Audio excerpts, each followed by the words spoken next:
kita akan mempresentasikan mengenai Tata Surya. Oke, langsung aja ke videonya.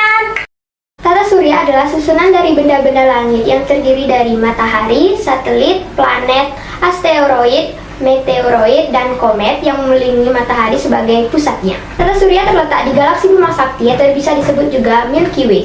Galaksi adalah kumpulan dari gugus-gugus bintang yang dimana bintang adalah benda langit yang memancarkan cahaya sendiri. Susunan Tata Surya pertama akan dijelaskan oleh teman saya bernama Caca. Oke, jadi susunan tata surya pertama yang akan kita bahas adalah matahari. Matahari adalah pusat tata surya dan merupakan bintang terbesar di tata surya yang dapat memancarkan cahayanya sendiri. Matahari merupakan komponen utama dalam tata surya dan berperan sebagai pusat tata surya dengan planet-planet yang mengelilinginya. Planet-planet tersebut mengelilingi matahari dengan teratur karena adanya keseimbangan antara gaya tarik matahari dengan gaya tolak pusat planet-planet. Kekuatan gaya tarik matahari itu membuat planet-planet tidak keluar dari orbitnya. Matahari memiliki 4 lapisan, dan itu akan dijelaskan oleh teman saya, yaitu Yasha. Lapisan pertama ada inti matahari. Inti matahari adalah lapisan terdalam matahari yang memiliki suhu 15-20 juta derajat Celcius. Yang kedua ada fotosfer. Fotosfer atau bisa disebut juga lapisan cahaya yang memancarkan cahaya dengan intensitas yang sangat kuat. Suhu rata-rata di lapisan ini adalah 6000 Kelvin. Yang ketiga ada kromosfer. Kromosfer adalah lapisan terbawah dari atmosfer matahari yang mengeluarkan cahaya merah yang lemah. Suhu rata-rata di lapisan ini adalah 4500 Kelvin.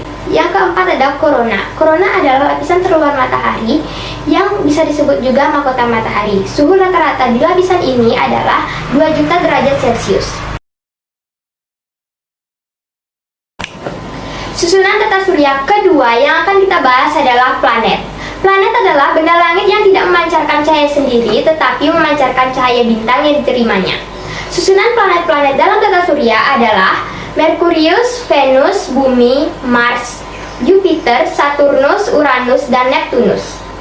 Planet dapat dikelompokkan menjadi 2, planet dalam dan planet luar.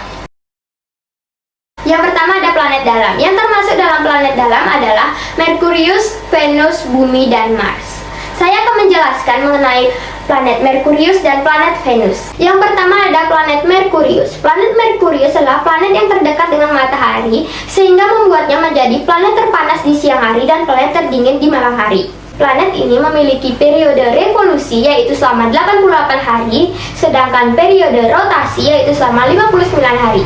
Yang kedua ada planet Venus. Planet Venus adalah planet kedua yang terdekat dengan matahari. Planet ini memiliki periode rotasi yaitu selama 243 hari dan periode revolusi yaitu selama 225 hari.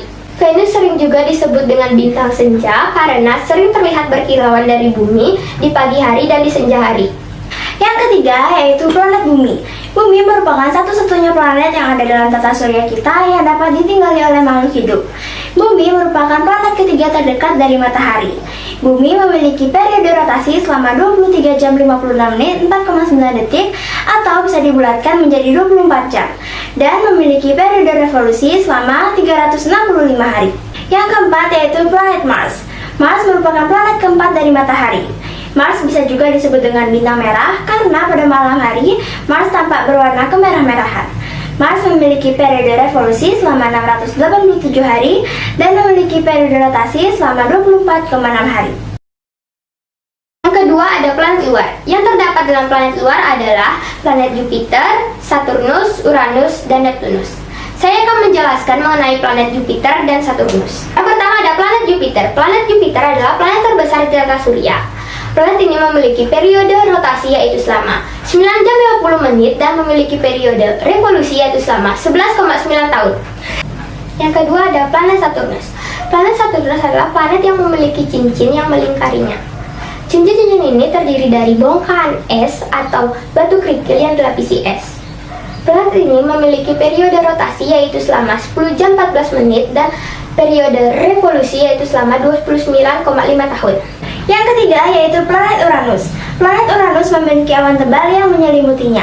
Planet ini memiliki periode rotasi selama 10 jam 49 menit dan memiliki periode revolusi selama 84 tahun. Yang keempat yaitu planet Neptunus. Planet Neptunus disebut juga sebagai kembaran planet Uranus karena memiliki diameter yang sama dengan planet Uranus. Planet Neptunus memiliki periode rotasi selama 15 jam 48 menit dan memiliki periode revolusi selama 164,8 tahun. Oke, sekarang kita akan membahas mengenai susunan tata surya yang ketiga, yaitu satelit. Satelit adalah benda langit yang mengitari planet induknya. Bumi memiliki satelit alami, yaitu bulan. Setiap planet memiliki jumlah satelit yang berbeda-beda. Ada juga planet yang tidak memiliki satelit, yaitu Merkurius dan Venus.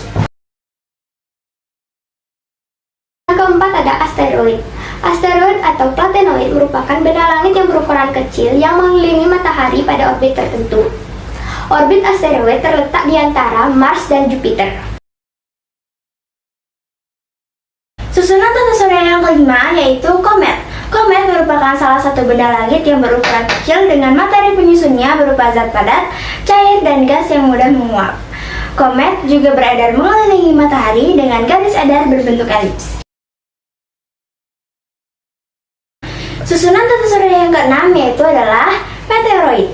Di luar angkasa terdapat banyak benda-benda langit yang berukuran kecil dan berterbangan tidak beraturan, dan itu disebut dengan meteoroid.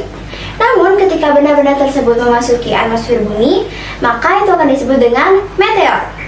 Meteor ini akan terlihat seperti bintang jatuh karena pada saat menguap akan terlihat berpijar. Namun, pada umumnya meteor akan habis terbakar di lapisan mesosfer sebelum masuk ke permukaan bumi.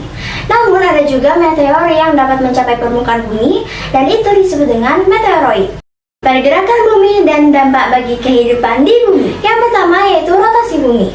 Rotasi bumi adalah gerakan bumi berputar pada porosnya. Dalam satu kali berotasi, bumi memerlukan waktu 23 jam 56 menit 4,9 detik atau bisa dibulatkan menjadi 24 jam. Dampak adanya rotasi bumi antara lain, yang pertama terjadinya siang dan malam, yang kedua terjadinya perbedaan waktu, yang ketiga terjadinya pergerakan semu harian matahari, yang keempat terjadinya pembelokan arah angin, yang kelima yaitu pemempetan bentuk bumi. Yang kedua ada revolusi bumi. Revolusi bumi adalah gerak bumi mengelilingi matahari. Satu kali bumi mengelilingi matahari adalah selama 365,25 hari atau selama 1 tahun. Dalam mengelilingi matahari, bumi memerlukan jarak 975 juta kilometer dengan kelajuan rata-rata 107.200 km per jam.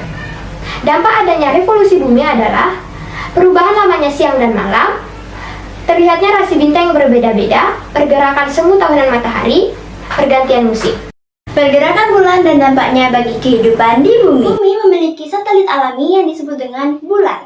Bulan berbentuk seperti bola raksasa dan tidak memiliki lapisan atmosfer, sehingga permukaannya dipenuhi dengan kawah-kawah. Selain itu, bulan juga tidak dapat menghasilkan cahayanya sendiri, tetapi dia memantulkan cahaya matahari. Dampak atau akibat dari adanya pergerakan bulan antara lain, yang kedua ada peredaran bulan. Peredaran bulan dibedakan menjadi dua, yaitu bulan sideris dan bulan sinodis. Periode revolusi bulan yaitu selama 27,3 hari. Waktu ini disebut dengan 1 bulan sideris. Lama waktu 1 bulan baru ke bulan baru berikutnya adalah selama 29,5. Waktu ini disebut dengan 1 bulan sinodis. Ketiga ada penanggalan. Sistem penanggalan kalender Komariah atau Hijriyah berdasarkan 1 bulan sinodis. Jadi jumlah hari dalam 1 tahun adalah 345 hari. Yang keempat ada pasang surut air laut. Pasang adalah keadaan di mana permukaan air laut mengalami kenaikan. Sedangkan surut adalah keadaan di mana permukaan air laut mengalami penurunan. Pasang surut air laut dapat dilihat di daerah pantai. Yang kelima yaitu gerhana. Terjadinya gerhana ini disebabkan karena terbentuknya bayangan oleh bumi atau bulan yang berada dalam satu garis lurus. Bayangan tersebut memiliki dua bagian. Yang pertama yaitu bayangan umbra atau inti, dan yang kedua yaitu bayangan penumbra.